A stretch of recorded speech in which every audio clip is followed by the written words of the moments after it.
What's up, everybody, and welcome to GEARCAST episode number 2. My guest tonight is Mr. Joe Ballager. How's it going, man?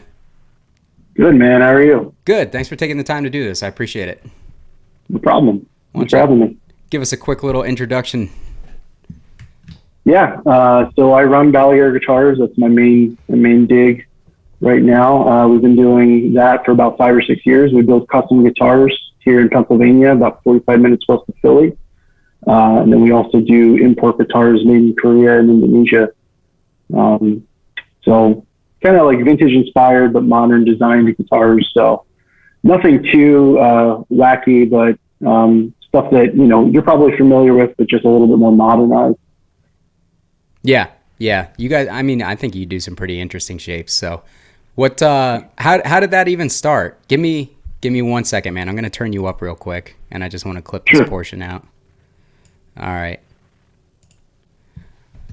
So yeah, I guess let's kind of jump right into like how did you get started in the company? Like what sparked that for you? Well, I went to school to learn how to build guitars, Luthery School, back in 2009. So over 10 years ago now. Jeez, I didn't realize it's been that long. Went out to California to learn how to build guitars. Worked for a few other companies, did a lot of private repair and restoration work on vintage instruments for probably 4.5 years, something like that, before I moved back to Pennsylvania. And then once I moved back to Pennsylvania, I just wanted to start my own company just because it's something I've been doing for quite some time, and I wanted to focus on not necessarily the problems I saw with other guitars that I owned, but, just the creative, I guess, spark inside of me, not to sound too cheesy or anything, but trying to push the envelope with guitar design. And, I would gravitate towards Les Pauls or Tellys, but there would always be something I would not like about them, whether it's like a block heel or a thick neck or, the list can go on and on. And that's kind of what started everything, is I just wanted to design guitars that I wanted to play. And that's what led me to eventually start my own company. That's awesome. So like what were the kind of the first steps? Like when you finally decided that you were going to do it, like what was the first thing that you had to do? I'm kind of curious from like a business standpoint, because it's like, man, taking that first step's always kind of like the hardest part. So what was it that you were like, all right, this is step number 1 to doing this? Well, I was actually still living out in California. It wasn't until I moved back to Pennsylvania that I actually started an LLC. I did the whole, official businessman hat kind of thing. Yeah. When I was living out in California, I ended up meeting very randomly Bo Burchell from the band Seosin, and he lives out in Los Angeles. Well, now he lives slightly outside of Los Angeles, but when I met him, he was right in LA. And it's funny because similar to how like you and I started talking and everything, we were trading gear, and we met randomly through a Craigslist ad, and I was kind of like, hey, I recognize your name, and was a little creepy about it, I guess. And he's like, oh yeah, I do play in Seosin. I was like, well, not to kind of get too personal, I was like, but I went to school to build guitars out here, and it would be cool to like stop by your studio sometime and talk to you about, building a guitar. And that's kind of how it started. And I didn't build him that guitar thinking like, oh man, this company's going to be like my full-time thing. It was kind of just a pipe dream at that point. And he ended up liking the guitar. That was like one of the first 2 Ballager guitars I built with the actual logo on the headstock. And yeah, I think it kind of lit a fire under my ass when someone like him, who has recorded tons of bands and has been in a successful rock band for, decades at this point, liked the guitar, because there was a lot riding on that. I think if he didn't like it, I probably would have been a little discouraged. Right. But so fast forward from that, that was actually our first model too, which was the Woodman, just like a T-style shape, but with a carved belly cut, sculpted heel, thinner neck. And I think that build that I did for him had bare knuckles and an Evertune. Even back then, that was like, I can't even remember what year that was, but it was maybe 2013, 2014, something like that. So shortly after that, my wife and I decided to move back to Pennsylvania because she's from here as well. Just to kind of settle down, and the stars aligned, getting the commercial space out in California, and the cost of living in general is much higher than Pennsylvania, right, as I'm sure you can assume. So it just made sense to like really start focusing more seriously and heavily on trying to do this as a business. And, it took 2 or 3 years, man, until I was like at the point financially and, felt comfortable leaving a normal day job, because I did have a normal day job while I was trying to grind and hustle my guitar business. And I'm glad I took that leap, because within the first few months after that, the business just kept going up and up because I was focusing more time and energy on it. Right. Instead of kind of, putting in 20, 25 hours a week while working 40 hours a week at my day job. So anyway, a lot of it was just luck, focusing on, what I thought was important in a guitar, and just networking a ton. Yeah, and obviously it seemed to have taken off probably kind of fast from there, because I remember, I think Fluff's videos where he had the Hyperion, and I think that was one of the first Ballager guitars that he had. Because I remember when those came out, I'm like, oh, those are super cool. Like, that's awesome, because the Gibson RD was kind of coming back into style at that point, because Ghost was using them, and then Fluff was also using them on his channel, and I think people were kind of getting some interest in him again, and then he had that, and I remember that caught my attention like immediately, and that couldn't have been 2015, 16? I mean, it feels like it wasn't much earlier than that. Yeah, I met Fluff pretty early on in the company. I mean, to give you a little bit more backstory, when I moved back to Pennsylvania, one of the things that helped kickstart the company financially and kind of get myself to acquire a commercial space, get some guitars prototyped, because at that time I was only building guitars in the United States, and I wanted to get my feet into, the water with import guitars. Right. I saw a gap there. I saw the fact that, okay, I'm a luthier. I'm trained in designing guitars, building guitars. I feel like I could offer these guitars at a lower price point, but high quality.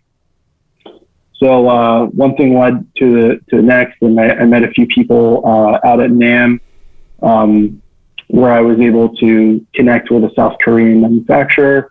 And then I launched an Indiegogo campaign to raise funds to get those guitars over here, and kind of launch that part of the brand. And not a lot of people know that when I first started the company, that was a pretty big part of, having that financial backing. We raised like almost $11,000. Oh, wow. And that really got like the Korean line off of the ground. And, people got like guitars in exchange for their, backing and merch and a whole bunch of other cool stuff. So after that, it definitely gave us a little bit of a nudge to, kind of continue what we were already doing. And then shortly after that, I would say maybe a year after that, is when I ended up meeting Fluff. And I honestly don't remember how we connected. I want to say it was just online, like Facebook or something like that. And I was like, hey, dude, I really dig what you're doing. It would be cool if I sent you our growler baritone. Because he was one of the only YouTubers besides like Ola and Keith Merrow and a few others that was doing like heavier styles of music, but geared towards more of like the stuff that I grew up playing, like hardcore and like doom metal type of stuff. Like I don't know, back then just his channel seemed like I had more in common with him. And like he grew up listening to Alice in Chains and like a bunch of it all aligned to me, and I was like, I want to work with this guy. Right. And we ended up hitting it off, and the Hyperion is actually something we co-designed together. Okay. So he was a big part of that whole process, and we're still really close friends. He's a good dude. Yeah, that's awesome. So how much did like hooking up with him, did that, with that exposure via YouTube, because even then his channel was big, like did you see like an increase after that in like inquiries into guitars and stuff? Oh, 100%. I think Fluff was a huge, uh, he attributed to it a huge spike in our popularity with people that were looking for those types of G style guitars. Like the Hyperion, like our Astra model, which is like an offset take on like an LP style guitar. So 100%, like, and also like he was very, very, outspoken and super cool with like people reaching out to him, asking him about the guitars, because back then, and even now, really, like, we're a small fish in a huge sea of guitar manufacturers. So even if a YouTuber is playing a guitar that you've never heard of, most people are going to be skeptical about it. They're not just going to be like, oh, well, Fluff's playing it, it's a good guitar.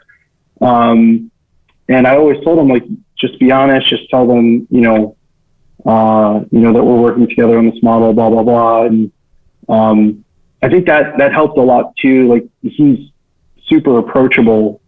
And the fact that he was playing our guitars, and, it just hit a market that I feel like we would have eventually hit, but he made it so much easier for us, because those guys that dig offset guitars, that dig, the RD shapes, the Explorer shapes,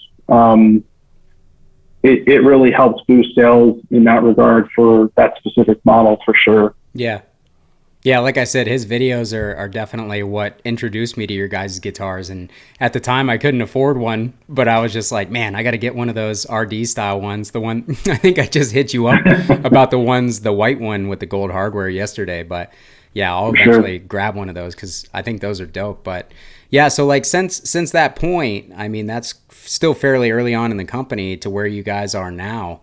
I mean, how much growth have you guys seen? Like, how many employees have you taken on in that time? I'm just kind of curious to see like how big the company's gotten in that short amount of time.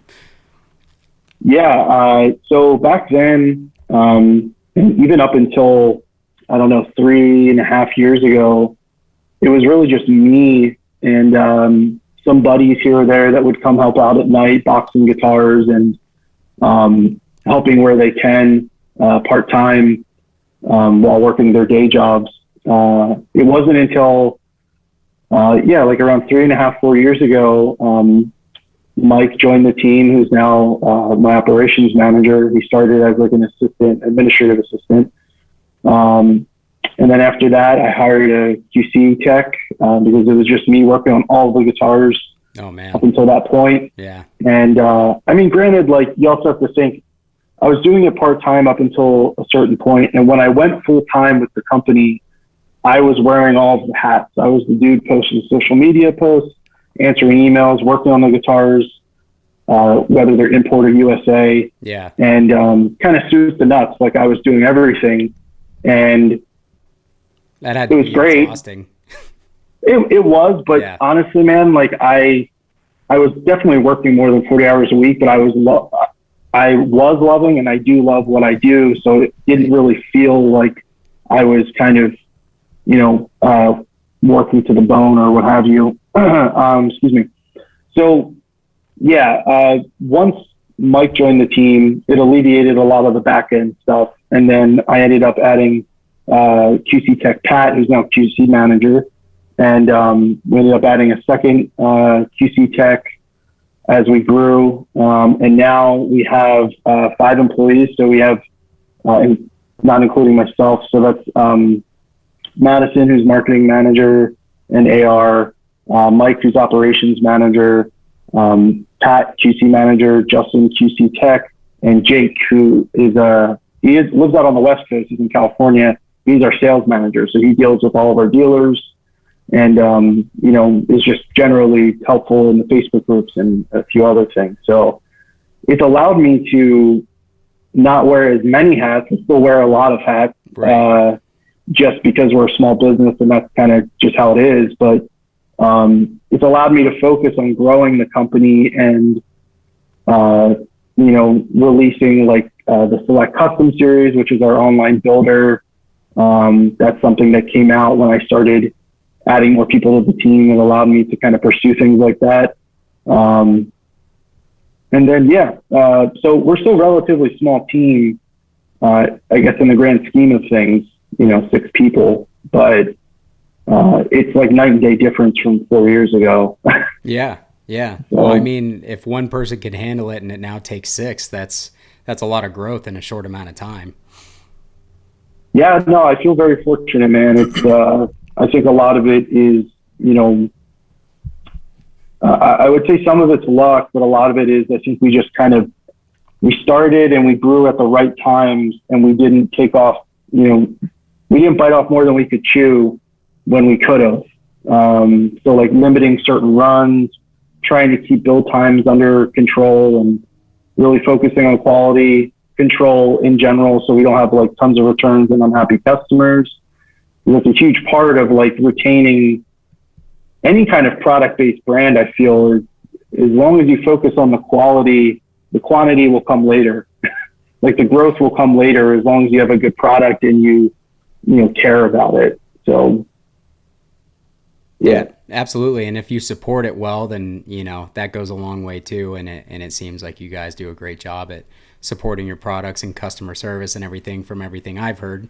So that's a big deal to people, because when they reach out even to a small company and they kind of feel like they get a cold shoulder, or the person who answers them, just doesn't really seem to care, that can turn people off immediately. So when you have that good customer service on top of a good quality product, like you said, quality over quantity, like that goes a long way in people's minds, especially for repeat business. Thanks, man. Yeah, I think so too. I think customer service is huge. We've always tried to be as transparent and open and communicative as we can with our customers. And just kind of being connected to everyone too. Like we have a Facebook discussion group that has like over 2,000 people in it. And it's just really cool to like constantly be connected to, the customer base. Yeah, that's awesome. And that's another good thing too, is just having that social media presence. And like you said, like Fluff was approachable. If your company's also approachable, if people can reach out or have a community where the company's involved in that community, that's always a good look too. People seem to really enjoy that. Like, and that's seems to be a key to a couple of newer companies that I've been kind of keeping an eye on in the AMP world, to their quick growth is just being available to the customer and kind of interacting. So I think that's 100%. Yeah, it's a big thing. So you guys have some signature artists, one of which I know, Scott from Earth Crisis, who I got to hit him up, because he actually, when Bushido Code first started, he hit me up about my amp collection, which was much smaller than it is at the time than it is now. And I was like, holy shit, Scott from Earth Crisis is sending me messages. What's going on here? But yeah, he's a super nice guy. So like, how many artists do you have on your roster? I think right now we're reaching 80 or 90, something like that. Because we try and work with obviously touring musicians, people who do it full time as their job. Obviously pre-pandemic. Yeah. But then we're also, trying to focus on supporting local and like national playing bands who show genuine interest in our guitars, not just looking for, a handout or what have you. And we listen to every submission that comes through. We listen to the band. We have meetings about it every Monday and Tuesday. And it's always like a group decision. It's never like, because I personally don't like that style of music, or I personally don't like that band, we're not going to sign them or whatever. So that's kind of what's been helpful with growing our artist roster, is we've expanded to not just signing, the biggest bands we can find or what have you. But, we do work with a lot of larger, touring metal and hardcore bands, but we also work with session musicians in Nashville, and guys and girls who just do stuff at home that have good social media presence and stuff like that too. So That's cool. Sorry, I thought somebody was opening the door behind me. The dogs tend to jump in. Yeah, you guys kind of have Nice. like shapes for everybody. I've noticed you've got some really like out there type shapes, and then you've got some nice ones that are pretty close to like traditional shapes. So, were you like the one who kind of drew all those shapes up? Because there, some of them are pretty Yep. unique. Thanks, man. Yeah, I mean, some are inspired by other models, obviously. So, like, probably one that you're thinking is like an out there shape is the Enigma. Um, and that was my take on a model that was discontinued back in the 70s by Guild. And I drew a German carve on it, and kind of changed a few things.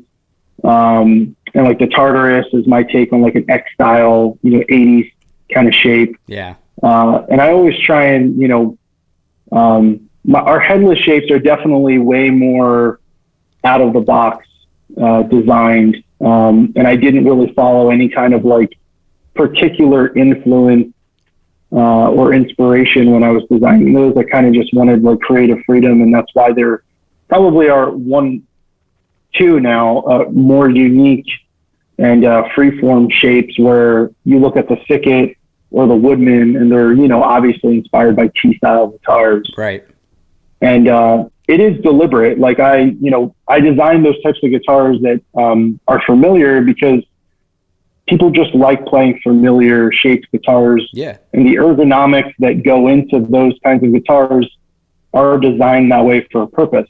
Like they're made to be comfortable. They're made to, kind of fit a certain need. So yeah, I try to not box myself in too much with like, I only want to design metal guitars. I only want to design Kellys. I only want to design, pointy guitars or whatever. Right. I just kind of want to, find something that I feel like we can do that solves someone's problem, or someone thinks, oh, it'd be cool to see a Balaguer, whatever, or Balaguer's take on whatever. Right. And yeah, that's kind of how I approach it. But yeah, no, I design all of them. And, for our USA stuff, we only build certain models right now here in the States just because of we're just scaling that whole line. We're going through a growth spurt again where I just, I want to make sure we're not biting off too more that we can chew, like I said before, because we do have like 10 or 11 models at this point. It's a lot. And I can't just put all of them in the queue at the same time because I'm the only one building them right now for the USA stuff. So yeah, that's in the works for later this year, trying to get those out more, the USA guitars, instead of just, me doing one or two at a time every few months. Gotcha. Yeah, I can't imagine there, excuse me, anything quick to build, but having that many shapes kind of doesn't box you in as a brand, where a lot of brands are like, LTD and Schecter focus more on the metal side, and then you have, Fender obviously on the not so metal side. There's certain brands that kind of cater to certain crowds, so it's cool that you guys kind of have a little bit of everything. And like you said, that kind of expands your customer base a little bit.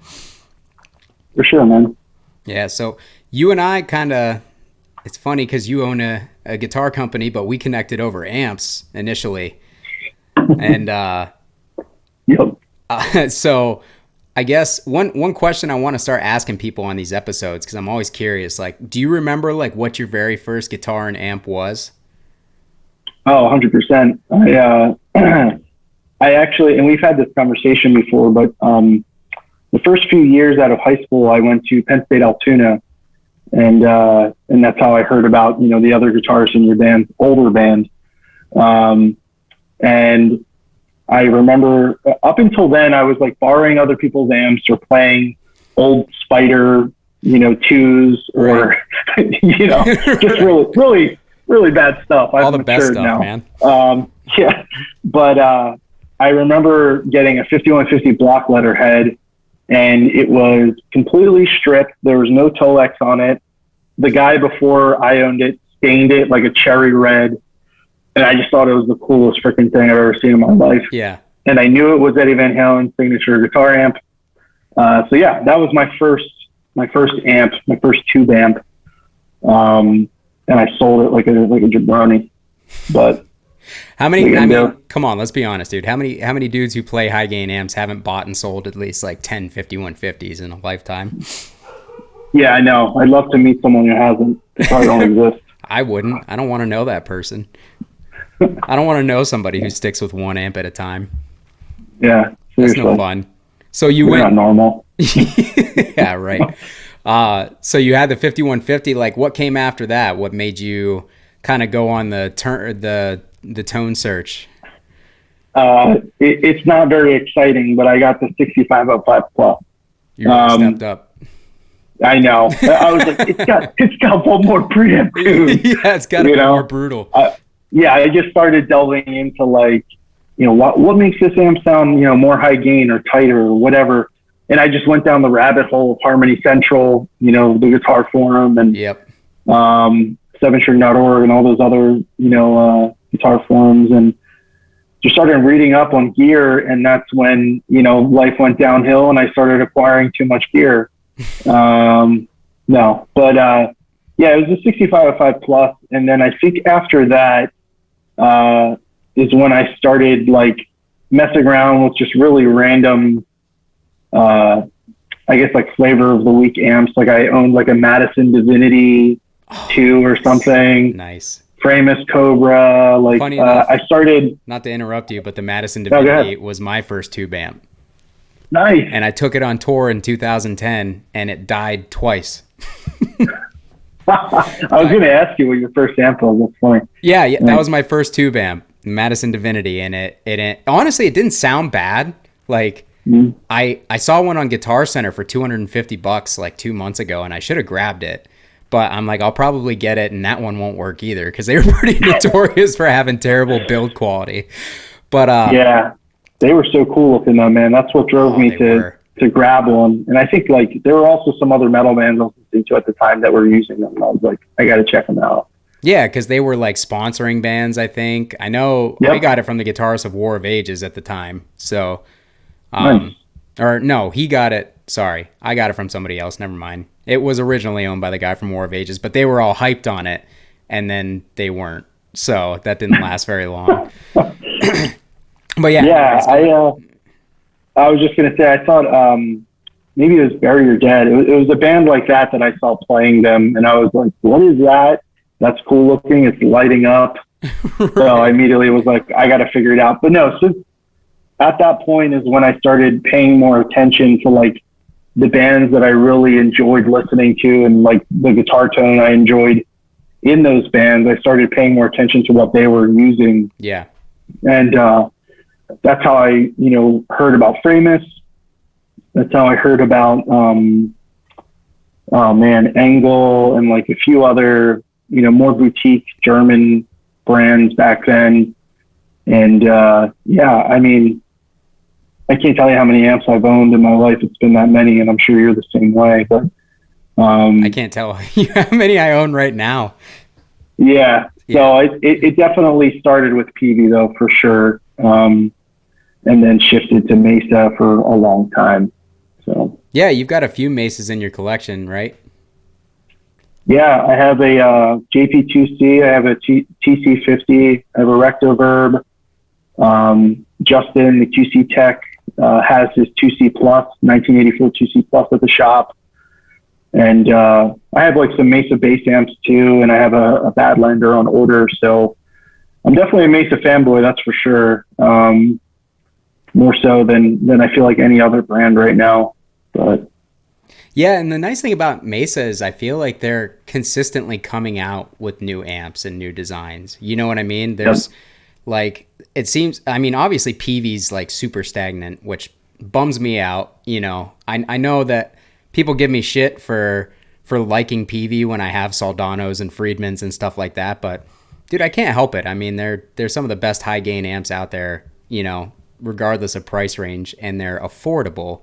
So it bums me out. But anyways, like Mesa continuously is releasing amps like every few years, and everything they release seems to be a hit. I mean, the Badlander's kind of, it generated a lot of hype, but then a lot of people were disappointed with it because I think they were expecting something that it wasn't. But every amp that they release generally comes out with like good reviews. People enjoy it. So yeah, I've never been a huge rectifier fan, as I'm sure everybody who watches my channel knows, but they are consistently putting out well-designed amps, still building them in the USA. So, I mean, not a lot of companies are releasing things that consistently.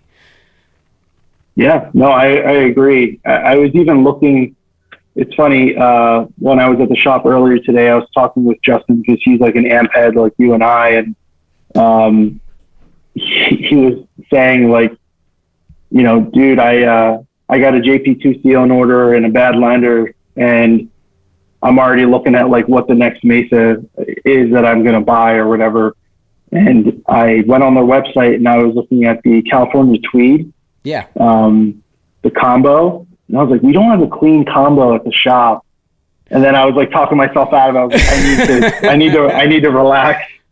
So yeah, I agree, man. Like even the amps that they release that may not kind of check all the boxes for me personally, I'm like, that's really cool. Like the California Tweed or the Fillmore or I was going to say some of the other, some of the other amps that aren't like fire breathing high gainers or whatever are still really, really cool.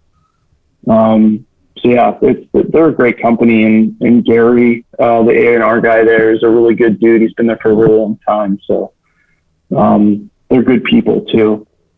Yeah, it's good to hear. I've heard good things as well. I know what Mike B, I think is his name, is the guy who up until like just recently still was just taking amps in for mods and service and stuff like that. Like the fact that they have the same guy that's the head of that department after so many years, that's always cool to see somebody stick around for that long. And yeah, they seem like a good company to work with. And I actually, up here, right there at the very top, I got a Transatlantic 30, yeah. I have no idea what to expect from it. I think it's mostly a clean amp with like EL84 power tubes. You know? Yeah, those are super cool. Yeah, it's so there's two sides to it. One side is like a Tweed Bassman type of circuit. Ooh, nice. And then the other side's like a pushed AC30. Nice. Okay. So Transatlantic, they were trying to essentially combine like American like, you know, vintage blues, rocky type of amp topology with British, hence the name. See ya. I'm still here. My camera overheated. All right, you can look at that for a minute while my camera cools down, but we can still talk. I'm still here. It did it to me last time too, but the first time that I did it, for the episode that I haven't even released yet, it was just fine. I don't know what's going on. This conversation is just too hot, man. Yeah, can't handle the heat of the tubes. So yeah, anyways, it sounds like a pretty cool amp. I've never had my hands on one, but I've read a lot of cool things about them. I doubt it'll be something that I feature on my channel, but they have Mesa more than anybody, I feel like, has so many designs in the back catalog that like when I'm browsing, I'll find an amp that I've never heard of, like, I don't know, once a month. And I'm just like, how have I never heard of this Mesa amp? But they've just released like so many things over the years, and pretty much everything you look up other than the F series and the Nomads.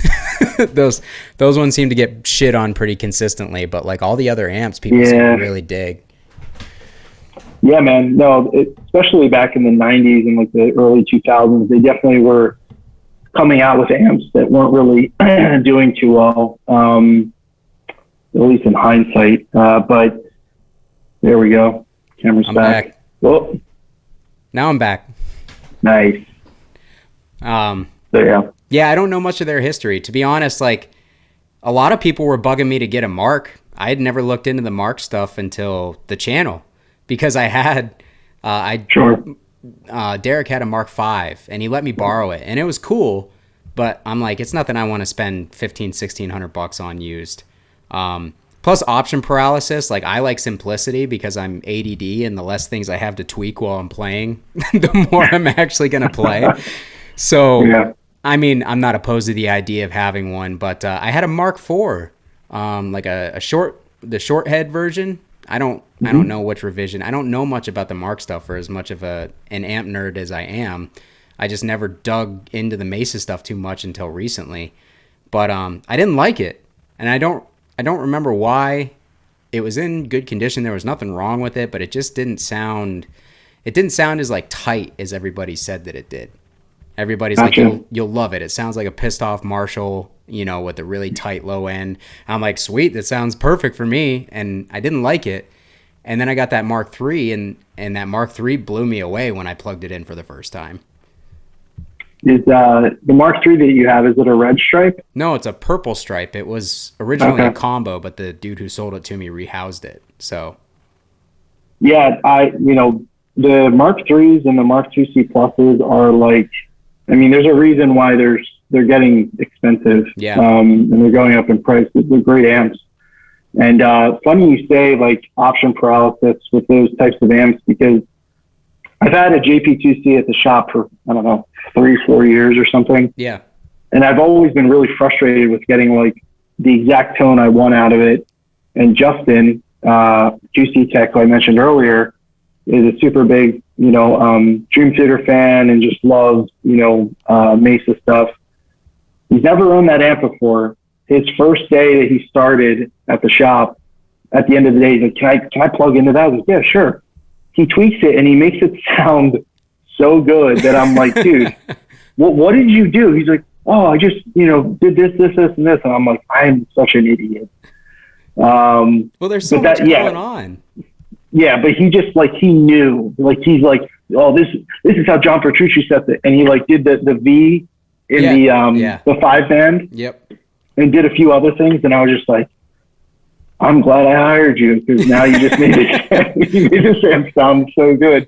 So now, like, I was like, dude, don't touch those settings. Like, whatever you did, it just sounds incredible now. And that's like one of my favorite Mesa amps. Right. You just need to find a Justin to tweak it. So apparently, I got my Mark III sounding pretty good, but I remember Derrick when he had his Mark V, he's like, dude, I can set this up and have it just absolutely singing just the way I want it. He's like, if I go to sleep that night and I sneeze in my sleep, he's like, the settings are just completely wrong. Like, you can look at it the wrong way and all the settings are just ruined. So I've heard a lot of people say that too. And obviously your ears are different every day. That's one thing that I think people don't really seem to take into account, is some days your ears are just off. But everybody says about the Mark stuff, especially the Mark V and the JP2C, it's like you can dial it in exactly the way that you dialed it in last time, but it's not going to sound the same, or it's not going to sound as good. It's just, it seems like a weird thing to me. Oh, no, 100%. I think it's ear fatigue too. Like once you are trying to get the tone and then you feel like you got it, and then the next day you're like, what was I thinking? This sounds horrible. Right. Why is it so bright? Like, what the hell's going on? Yeah, that's part of it. But so like other amps, what other amps do you tend to gravitate towards? Obviously you just sold me your Pitbull, you're dumb for doing that, but I know I'm probably going to get another one at some point. Well, it's tough because I told you, like, the only reason I wanted to sell that amp is to try and find an ultra lead. Yeah. And it's like every time I see an ultra lead for sale, it's like $200 or $300 more than the last one I saw. Yeah. And I'm like, God damn it. I should have just bought that first one I saw that was like $500 less than this last one I saw. Dude. But my hope is that the rumors of Steve Fryette making a new Pitbull are true.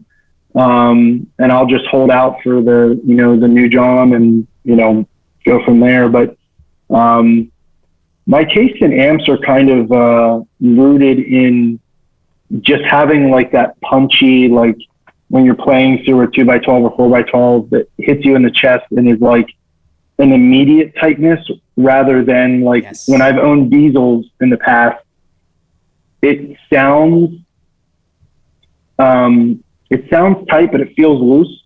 Does that make sense? Absolutely. Yeah. So so that instant attack that diesels do not have, at least the ones that I've owned and played through, which I've only owned the D-Mall and the Herbert Mark I. But, so like, that's what I get from Mesa. That's what I get from, some of the other amps I've owned in the past that I've sold like an idiot. Some angles are like that. Like, I just got a Savage 120. Son of a bitch. I just got a Savage 120 and it has the same immediate attack thing going on. Yeah. So yeah, I think that's like, I guess the most important thing that I look for Yeah, no, that's exactly what I look for too. So it's funny that you say that. Actually, people on the channel have made comments about, they're like, it's funny to watch you try to dial out all the bass on every amp. And I'm just like, no, it may seem that way because you're not in the room. I just like things to be very tight and immediate and respond quickly. There's definitely a lot of low end there, but if the low end doesn't, jump out and come right back, or I don't feel that attack, like you said, like under my right hand, like immediately, like that can make or break an amp for me. That's a huge thing in my opinion. Yeah, I agree. That's, I usually hear that type of immediate attack within like the first, 10, 15 minutes I'm playing an amp. After I like twiddle some knobs, flip some switches, I either come to the conclusion that, yep, this is sick, I'm going to keep this, or, this isn't what I expected. And unfortunately, that's kind of how I felt about the Diesel Herbert, and I really wanted to like that amp. And I may still get, a Mark III in the future because I heard that those are a little tighter, but so that's definitely a big factor for me. Another thing too is just amps that have unique voices, like the VHT stuff, where I feel like the VHT/Fryette amps, they don't really sound like anything else. Like, sure, you could dial it in to sound more, like a Marshall or more like an EVH or PV, but it still sits differently in a mix and differently in the room to me. And that's another thing that I feel like is important when you're like looking for a tube amp. Yeah, 100%. That was the first thing I ever noticed. That the Deliverance was actually the first like boutique amp I ever got. And if you can believe it, at the time I bought it for like $750, and that was even then was just like, I don't know, man, that's a little high. But I got a road case with it, so I sold a road case. But yeah, when I got it, truthfully, at first I was disappointed because I had come from 5150 PV Triple X. Like basically all I had ever owned were PVs and a couple dual rectifiers. So all I knew was that, like, I guess dual rectifiers are a little bit more dry, but the PVs are just super saturated and super fluid and easy to play. And I never knew what it meant for an amp to be easy to play until I got the Deliverance and realized how freaking hard that thing is to play. Just like a pit bull. You know what I mean? Like, yeah, for unforgiving. Yeah. And if you don't hit those strings with like some meaning behind it, the amp's going to sound bad. So a lot of people who play them and don't really like them that much and think they sound bad, I've noticed are people who, when I see them play, they don't have a lot of like right hand attack. Not, I'm not saying that I'm the best guitarist ever, because we all know that's not true. But if you don't hit the strings with some authority, then certain amps like that, or even like a JCM 800, are just not going to sound right. You know what I mean? They're not going to sound very 100%. Good. So the VHT was super interesting to me. I get a different camera. Oh, hey, there's my VHT. Technical difficulties. Oh, that's stupid. Nope, we're not going to do that. So anyways, I'm going to keep talking. But have you ever played a Deliverance or no? Yeah, I've owned a D120 in the past. And they're great amps, man. Too. I know, man. If I would have got, 750. I think when I got it, it was probably closer to $1,000 used. But, okay. They're just. I wish that company did more than just their Deliverances now. Like in this day and age, like I wish they did the Pitbull. I wish they did other amps, but that is like one of the more unique voices I've heard from a boutique amp company. Is Fryette, because they're super unforgiving. They're some people will say they're dry, but to me it's just that they're really tight.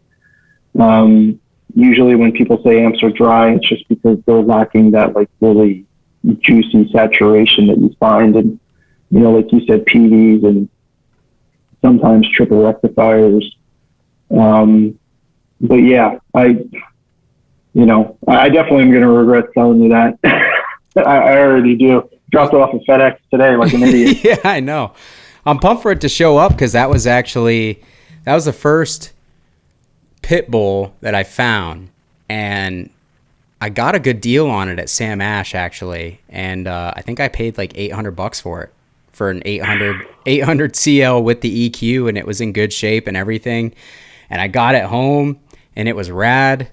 And I literally posted a picture of it, and the same day that I posted a picture, not sure if you're familiar with the band Eternal Sleep from Pittsburgh. Yeah, they sound familiar. Yeah, so their guitarist Travis is kind of like a gear friend of mine, and he hit me up and he's like, "Dude, that's my dream amp." He's like, "What do you want for it?" And I was like, "Well, I don't really want to sell it. I just got it, and it's really cool." And he was like, "No, seriously, like, name your price, like, we'll figure it out." He's like, "I don't have a lot of money, but I really, really want." And he, like, I could tell he really, really wanted it. So I'm like, all right, well, I mean, it's close enough to the Deliverance because really, in the world of amps, the Deliverance and the Pitbull are not that far off from each other. So I'm like, all right, whatever, it's close enough to what I have. So he ended up giving me, he had a PV Butcher, like the old 80s one. Nice. He gave me the 80s PV Butcher. He gave me a JCM 2000 DSL, and he gave me like $200 for it, which, at the time they were worth about $1,200, and that was about $1,200 value. So he got his amp. He was super happy with it. And I was like, man, I got to find another one of those. Like, I had it for like 3 days, and now it's gone, and it sounded incredible. Well, I found the 50 that I have now. I've got a 50 watt with no EQ, and I got that for $600 on eBay. Dude, don't ask me. Like, the guy had it listed for $700 with free shipping. And I hit him up and I was like, hey, like, trying not to be too obvious, but I'm like, hey, are you for real? Like, is this really $600? And he's like, yeah, man. He's like, I don't use it. I'm just going to sell it and pass it along to the next person. I was like, wow. All right, well, it's mine. So I bought it off of him immediately. And I've had that amp ever since because I had an early Ultra Lead when they were literally just called the Ultra Lead.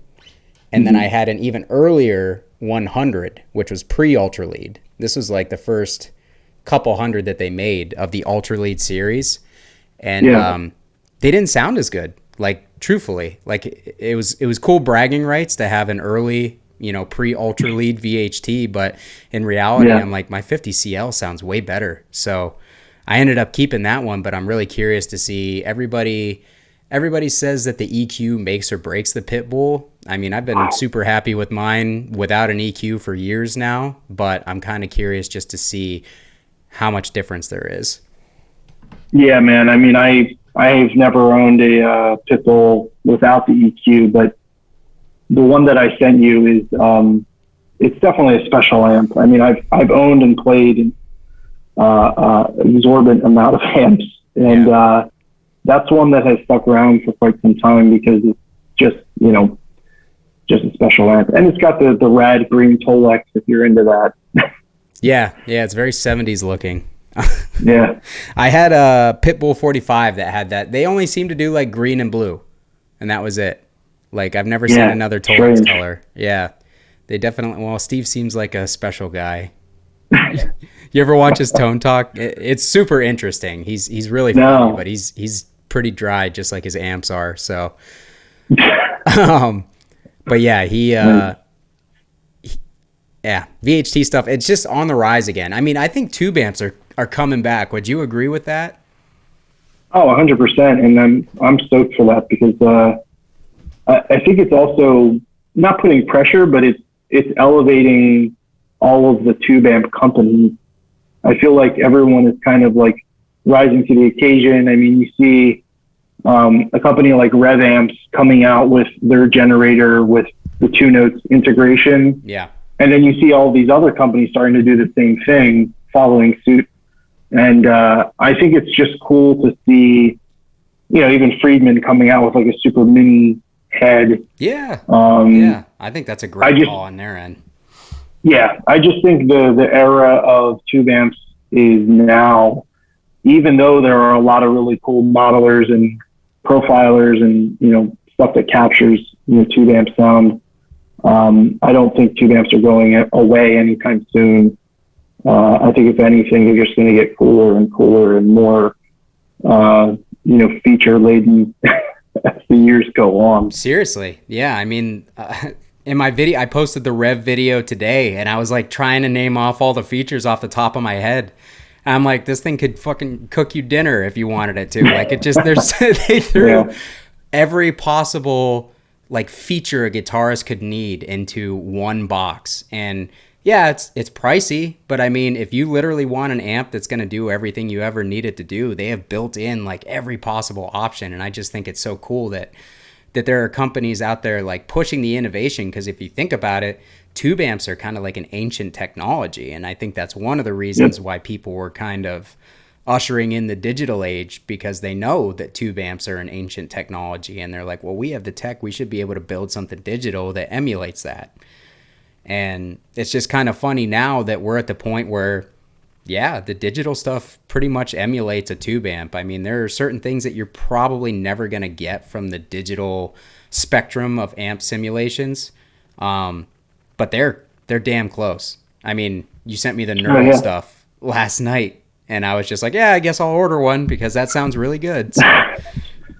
Yeah, I agree. I think, if anything, modelers like the Helix, like the Fractal Audio stuff, eventually will have to pivot their product design in a specific way to align themselves with the fact that tube amps are going to continually be a thing in the music industry, regardless of, the amount of modelers that are out in the world, because a company like Neural DSP with the Quad Cortex, or like Kemper with the Profiler, they are fusing, the products. Like they're creating a bridge between analog and digital. And I feel like that type of product design, that type of business model has way longer longevity than a company that strictly focuses on modeling an amp based off of algorithms and based off of all these other nuances, where I can plug in the Pitbull to the Quad Cortex and listen to the capture and then listen to the reference amp, the actual tube amp, right next to each other, and tweak until they're completely identical to my ear. And to me, that's like, I don't know, that's like a priceless feature. Yeah. That I feel like eventually those other companies are either going to have to pivot to, include that type of technology as more of like a flagship feature, or they're going to just continually, release effects and amp models that they have in their units, which is cool. But I just think the visceral, like tactile experience that you get from capturing one of your amps is just, it's really cool. So I'm excited for you to get yours, because I think the capture process in general was really easy, and you're going to be able to sit down and capture all the amps behind you and all the amps you have that you want to capture. And it's like, for content creators, I just feel like that opens it up so much more, because you could essentially sell your captures. Yeah. I mean, people might not be happy about it, but that's kind of what I was thinking about doing is just, hey, you guys want a Dover? All right, well, here's a Dover. Here's a Dover. I don't exactly know how the capture works just yet, but I thought about like including versions of like, here's how I would boost it with a Deadweald Duality. Here's how I would boost it here. Here's how, if there's like different options for certain things, like I thought it'd be cool to just offer a pack of like the amp. Number one, I mean, I don't think anybody even has a Dover yet, but I mean, just dialing an amp in so do you, when you capture it, do you like do EQ sweeps so it recognizes like the EQ range of the amp? Keep in mind, I've only done one. Okay. And it's no, you're the expert authority at this point. Yeah, so from my knowledge, how I did it last night, I didn't sweep any knobs on the amp. I set the amp how I wanted it to sound, based on like, my normal high gain sound, unboosted, put it through my Universal Audio aux box load box, and then plugged that directly into the line out of that directly into the Neural Quad Cortex. So I wasn't miking a cab, which you can do. And what that allowed me to do was capture the amp, both with a cab IR if I wanted to, but then also just as the head itself, and use a cab IR within the quad cortex. Right. So I could switch, whatever cab I wanted or what have you.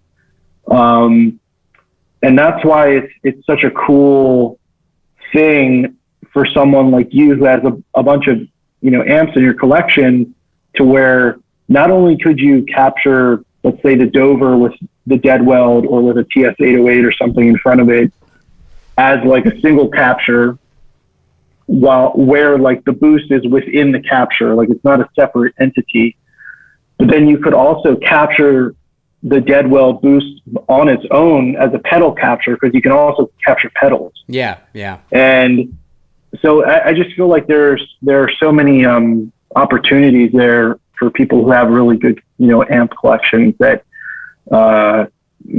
it's a no-brainer. Like, releasing packs like that, I feel like it's going to be a really cool thing. Yeah. Yeah. I'm hoping so too. And I think with as much hype as it's generated, and it seems like it's got kind of mixed reviews, but I mean, the people who I have talked to who own them, yourself included, like, I trust their ear. And if they're telling me that, and they're sending me clips and I'm just like, wow, like that sounds fantastic, then I don't know, man, I'm a believer, and I'm not really much of a digital guy. I haven't dove into the modeling thing. I don't have anything against the modelers. I think, again, the option paralysis comes into play, and I'm very ADD. So the less things I have at my fingertips that I can just dial in all at once, the better. But everything I've heard has been great so far. And the features, like you said, like the fact that you can just so easily capture all of your amps, or if your friend has a really cool amp, or if your local music shop has a really cool amp, you can just go and capture that, and then you have it. Like, it's yours. It may not be the same as blasting it through a 4x12 cab, but for all intents and purposes, like, you have that amp and you can carry it with you wherever. And that's such a genius feature in a unit that's that size, that you can throw in a book bag. It's not like a Kemper, you know what I mean, where it's kind of like its own lunchbox thing or whatever. Like, you could literally throw that in your book bag with your laptop and take your guitar, and you have everything at your fingertips that you would need. So yeah, I mean, it's tiny, and I also am not a huge tinkerer with like crazy menus, and that's kind of why the Kemper was so cool to me, because there were a lot of knobs and buttons on the front, and it felt like it was a tactile experience. I was feeling like I was engaging with it more like an amp, like I would with an amp, instead of kind of like going through screens and everything. But the quad cortex having a touch screen, being able to drag and drop like the signal chain, it's just really intuitive. And I have yet to read the manual. So that's saying something. Oh yeah, that too. But that's saying something. Yeah. I mean, like, doing the capture, I was like, maybe I should look at the manual. But then as soon as I went to start a new capture or create a new capture, whatever it is, on the screen, it has a dialogue of where to plug in, and then you hit next. And it's like a 4 or 5 page thing that it just walks you through it. That's awesome. And it's just, yeah. And plus they have like a Discord channel. They have like all of these Facebook groups that are super helpful. That anything I needed to learn, like, it was at my fingertips, and I learned it within minutes. And some of the captures that they already have loaded in there that I was messing with, I was just blown away. I was like, what is going on? Yeah. Because I've owned all of those other units. I've owned the Helix, Kemper, the Hack 30, and it's definitely a cut above the rest. Whatever they're doing differently, I don't know what it is, but yeah, I'm hype on it for sure. Yeah. That, like I said, that capture you sent me, I was just like, I picked the wrong amp. I'm like, yep, it's got to be number 2. Number 2's got to be the capture, because I heard that it captured a little bit darker. So naturally, I was just like, yeah, it's 2. 2's darker. And you're like, nope, it's number 1. And like you said, I'm like, well, the capture sounds better than the actual amp does. So what the hell? So yeah. It's super exciting. I'm definitely really excited to get my hands on mine. I'll definitely. What comes like? How many amp sims or captures does it come preloaded with? I mean, a decent amount. I haven't like went through and I haven't even tried all of them, but just like looking in the bank of captures, the first thing that pops up is Wagner Uber and Wagner Fish, like the Fish preamp, the preamp, which is so sick. But they have like 6 or 7 captures of like each amp. Not every single amp has that many captures, but there are some that have like 6 or 7 different captures using different mics or using different settings or what have you. Like some captures are clean, some are like mid gain, some are high gain. So there's just it's a lot to unbox from like a standpoint of what do I want to try first kind of thing. Because when you start your own preset, much like any other modeler or profiler or what have you, well, maybe not a profiler, but with any modeler, you start with adding an amp and then you add a cab and then, you know, add effects or pedals or whatever. But with this, like you have the option to add an amp, which is like their modulated amp that they created for that unit from DSP algorithms and digital stuff. But then they have their other banks that are actual captures of real amps. And you can add that instead of an amp and then add a cab IR. But then they have captures that include a cab. So it's just like, you'll see, there's a lot. But it covers a ton of ground, man. There's angles in there. Like there's a Marty Friedman angle. There's Fryette stuff. There's Mesa Boogie. There's 2C Plus stuff in there. The captures of those. Yeah. There's Marshalls. There's even like matchless stuff, like some of the clean boutique amps. So they really did a good job, I feel, covering all their bases with that. Not just for the metal crowd, but for everyone. Yeah. And I heard that they're going to work in like some sort of compatibility with their plugins at some point. Is that true? Do you know? I don't know. Yeah, that's what I heard. Like you're the authority, but I just haven't looked at that much.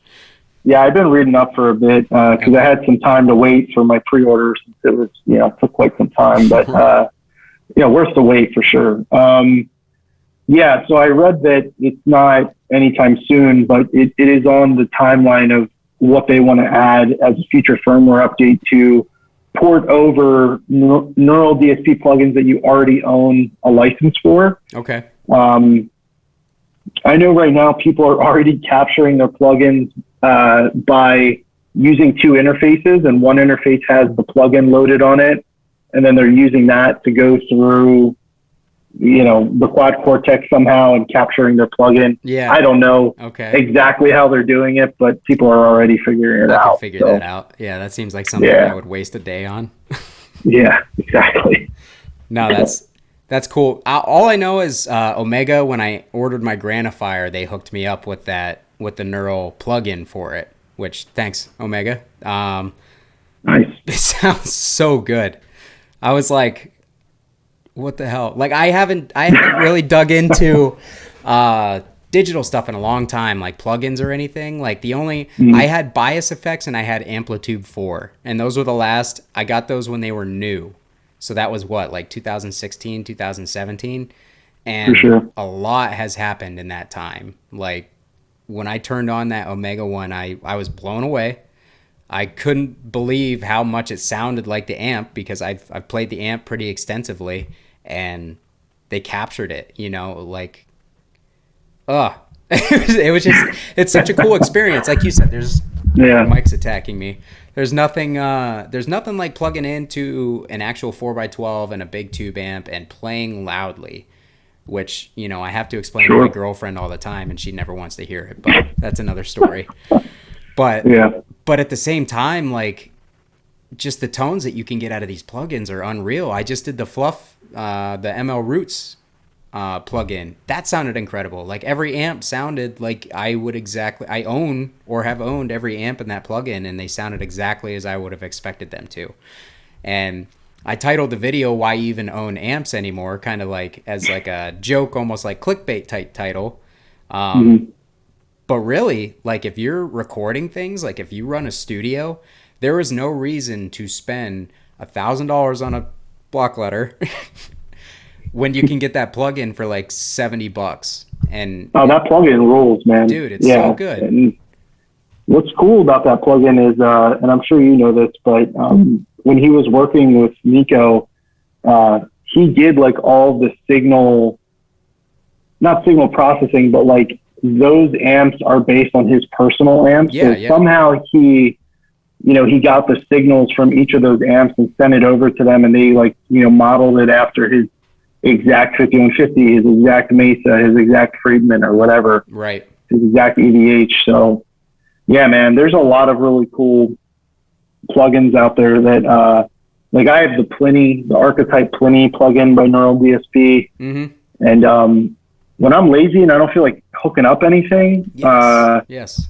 I just load up Reaper. I load up a track and I turn that on, and it's like, man, this sounds so good. Right. It's kind of scary how good those sound. So I agree. Come a long way. Dude, it's a fun time to be a guitarist. I'll say that. There's just so much at our fingertips, and I think we take for granted like how cheap things are too. Like the ML plugins are cheap. They're not that expensive. The Neural plugins, some of them are a little pricey, but others, I mean, the Archetype ones aren't as expensive as you would think they are for having like multiple amp models with multiple like real world pedals and stuff like that built into them. So from a studio standpoint, son of a bitch, from a studio standpoint, they offer a lot, I think.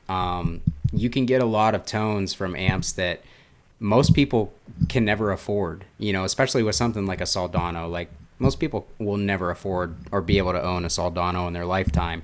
But now they have an approximation of it that comes so close that like nobody's going to know the difference in a real world setting when they're listening back to a band mix. So things have come far that way, and it's just cool to see. I'll never not be an amp nerd, and like I said, I think it's a good time for tube amps right now, because not only are there companies like Rev who are kind of pushing the boundaries of what can be offered inside of a tube amp, but then there's also builders that are just building really great amps, and Omega's one that comes to mind. I think they work with outside people, but both amps that I've heard sound amazing.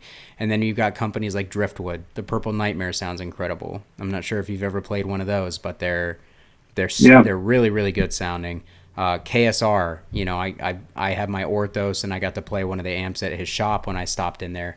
Those are incredible. And some of these companies like weren't really even around 5-6 years ago, or they were just in their beginning stages. And it's like, now that their company's built up, you really get to see what they can do when they have a little bit of financial backing and some clout behind them. You know what I mean? So totally. I think it's a really good time to be a guitarist, and we have lots of awesome options.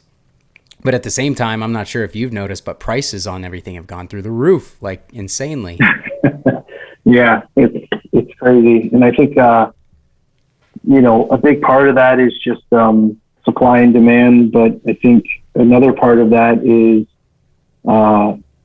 people just having to compete with others, like the smaller guys having to compete with the larger companies. And, if Soldano can sell a $4,000 amp all day, there's no reason why KSR can't. And, the KSR is going to be way more feature driven and, have way more switches and knobs and everything. Not knocking Soldano at all, but just kind of comparing like those two type of amps. Yeah, it's kind of like what do you get for your money type thing. Yeah, and I think, there are a lot of, expensive amps out there, but I also have seen a lot of boutique companies, or maybe not so much boutique anymore, but companies like Friedman, companies like Engel, Mesa, starting to do the lunchbox thing, starting to do smaller amps that are a little bit more affordable for people. So I think it's kind of, a little bit of both ends. But yeah, I think the further we get into tube amps crossing over to the digital platform with the IR loaders and stuff like that, the prices are just going to keep going up and up. Yeah, especially with the capture function and stuff. And it's kind of funny because the way that I look at it, and this may be wrong, but it's just kind of like an observation that I've made, but it's like, okay, now that the digital stuff has arrived, and it has, you know, it's pretty real at this point. It's by far the best it's ever been. That's almost what is like, people are like, oh, okay, they did it. Let's go back to tube amps and re-experience that, because we've been chasing the digital thing for so long that we almost kind of forgot what a tube amp sounds like. I mean, that may be part of it, or I could just be making that up, but it's just people that I know who are all about the digital thing are kind of moving back to tube amps now too. And I don't know. I don't really know what's driving it, because myself, I've always been a tube amp guy. So I'm not sure. It's kind of hard to like trace the trend and figure out what's really pushing people back towards big, blocky physical amps again. But I can tell you that from a personal standpoint, as someone who collects, buys, and sells, I can put an amp up and it'll sell faster than it ever has. Like, people are just out there looking for them constantly, and it's never been like that before. So something's going on. And like you said, it might be a supply and demand thing, but there's really not much less of a supply. There's just more of a demand, and that's a good thing in my opinion. Yeah, I think the two things I've seen recently have been the fact that, you know, tons of people are at home wanting to invest more in their hobbies because of the pandemic. Yeah. But I think the larger thing with the people specifically that own, like, or have owned the Kemper, have owned the Axe Effect, the Helix, they end up trying a model of said amp. So like a lot of people that, and I saw this in a few different gear groups, a lot of people that tried the Rev model in the Helix went out and bought a Rev amp. Mm-hmm. So I think some of that crossover is actually coming from people experiencing like digital versions of certain amps and being like, oh, you know what? I kind of want to try the real version of it, because maybe they have owned tube amps before, or they never heard of that amp before. So that could be a part of it too. Because I agree, there has been an uptick, and I think, you know, it's largely attributed to people just being at home more often, but I think there's other stuff at play that, it's exciting for me, because I, like you, have always owned tube amps. So, you know, it doesn't help my gas any better, but does it ever go I'm away? Definitely, yeah, I know. My Splon gets here next week. I'm super stoked on that, by the way. I'm psyched for you, even though you ordered a nitro when I told you to order a quick rod, but you know, sometimes that's how it happens. Yeah, no, I'm pumped for you to try that, man. I'm really curious to hear your thoughts. I think the Nitro is a great amp too. It's definitely more modern. It's got, when I sent you that clip yesterday, obviously it's coming through a cell phone, so you'd never know. But the low end was just like moving my body when I was playing it. I'm like, see, I'm into that. Yeah, I want it to move me. I want to feel like I have an upset stomach. Yeah, and it'll do that, man. And it's got the mids to couple with that. Like, there's nothing like a Marshall mid that you can literally feel like it makes you uncomfortable in your chest. Like, not a lot of people have experienced a cranked Marshall in the room versus like a cranked 5150. Yeah, it's loud, but you don't physically feel it. Like a cranked Marshall style amp, there's just something about the frequencies that you literally feel. And the Nitro very much has that, as well as a low end that'll make, you know, a rectifier sad. It's they're I can't wait, man. Dude, I can't wait. I'm pumped for you to try it. They're a lot of fun. Especially, did you get a EL34 or what did you go with tubes? EL34, yeah. I think that's the way to go on those, because you definitely don't need KT77 or KT88, anything that's going to give you more low end than that thing already has. So for sure, that'll be fun. Yeah. And then at some point, like, I'll let you borrow a quick rod or something, just because I want the world to experience how good a quick rod is. It's funny because, like, a lot of people say that my Splon videos brought them to my channel, but you just never hear people talk about them ever. And I know that they were super hot, like back in the early to mid 2000s, like up until like 2010. And then I think Friedman kind of came along and stole their lunch. But I truly, for me, and from like a metal or like a heavier music perspective, just the Splawn really takes an 800 and improves upon it. Whereas Friedman, they take it and they make it a different animal. You know what I mean? Like it's a B100 is not so much a modded Marshall. It's its own thing at that point. Whereas a Splawn is very, very close to an 800, but it's just got this insane level of saturation and this insane like big tight low end. So the Nitro is like that, but it's just got a lot more low mid and a lot more bass emphasis. And then the gain is very it's very liquid feeling under your fingers. So it's a fun amp to play. Yeah, you're hyping me on it right now, and I can't wait. I got that tracking information today from Scott Splawn, and I was like, damn it. Yeah. When's it going to be there? It's going to, well, I got the tracking information today, so today's Thursday, so I probably won't see it till early next week, I would assume. But I'm excited, man. I think that's one thing that in my amp collection I don't have besides loosely like the Triple Crown at the shop. And that's not even really a British amp. It's just like their take on something that flavor, I guess. Yeah. But I'm excited to have something that does that specific thing. So yeah. And plus, like, I remember Killswitch was using nitros and quick revs back in the day for a hot minute. So they're a big influence of mine. So I'm excited to check it out. Nice.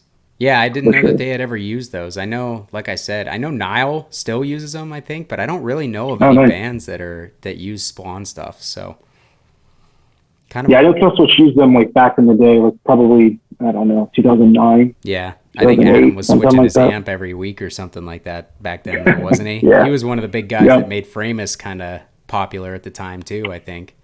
That's the main reason I got a Cobra long time ago, and another reason why I have one now. Yeah, that's another one I gotta get. But all right, I'll leave you with two questions because it's getting late here. Sure. Number one, favorite amp. If you had to pick one, what is it? Oh God, I would have to say the 5150 block leather for sure. Yes. And I don't own one. And I sold my last one in 2020 before he passed away to my buddy Greg, and he won't sell it back to me. He's smart. And it has the Cameron mod on it, and it just sounds so good. What's the Cameron mod? I'm not even familiar with that. It's just a few capacitors, and it just tightens the amp up, and it makes the actual master more usable. Oh, okay. So nice. It was an incredible sounding amp, and I was real dumb to sell it, and I sold it to him for like $650. So, but who's the idiot here? This guy. Who knew? You don't, yeah. Yeah. Dude, if you would have told me, like, even last year that 5150s, even before Eddie died, they were all of a sudden $800-900, $1,000. And I'm like, what's going on? Like, why are people all of a sudden like coveting these? They're a dime a dozen. They're out there everywhere. But the prices went up even before he passed. And then when he passed, it just went to a ridiculous level. Which I understand from a collector's standpoint, I guess. It's not like they're rare. But even I had a block letter. I have a block letter behind me. I can never get this right. I got a block letter, but that's an FJA modded block letter, so that'll never go anywhere. But I had a regular one, and I put it up for sale for $1,350 because that's about what they were going for. And David, who actually did the last podcast, the first episode with me from Legendary Tones, he hit me up, and he's like, "What are you asking for that block letter?" And I was like, dude, I don't want to sell this to you. Like, I don't want to do that to you. Like completely honest, I do not want to sell this amp to you. And he's like, well, no, just let me know. And I told him, and he was just like, that's fine. He's like, I think that's fair for current market prices. So he was cool about it, and he bought it from me, and now he owns it. So, but I felt bad selling that amp to a friend because I'm just like, you should never just go buy a 6505. And he's like, he's like, it's the collectability of the block letter and everything else. And I'm like, all right, exactly. I understand. But yeah, it's just, I never would have guessed. a week after Eddie died, I got an entire 5150 half stack for $600. And it was in Altoona, and I hit the guy up before Eddie died because I was going down there for Bushido code practice, and I was just like, "Hey, do you have this?" And he was like, "Yeah, man." And I was like, "Awesome! Like, I can PayPal you for it right now, or you can just." I was like, "I'll be down there Sunday. I'm good for it." He's like, "No, I know your bandmates. You're cool. I'll hold it for you." I'm like, "Sweet." So literally like 2 days later, Eddie passed, and you know, of course, obviously, you're like, "Oh man, that sucks. That's a legend gone." But naturally, the thought that went through my head is, shit, is this guy going to sell me this 5150 half stack for $600 still? Or is he going to be like, all right, dude, price is $2,000 now. And I got it for $600 and it's in my basement right now. So, maybe he doesn't own a TV. What's that? I said, maybe he doesn't own a TV. Yeah. Maybe he didn't know that he passed away.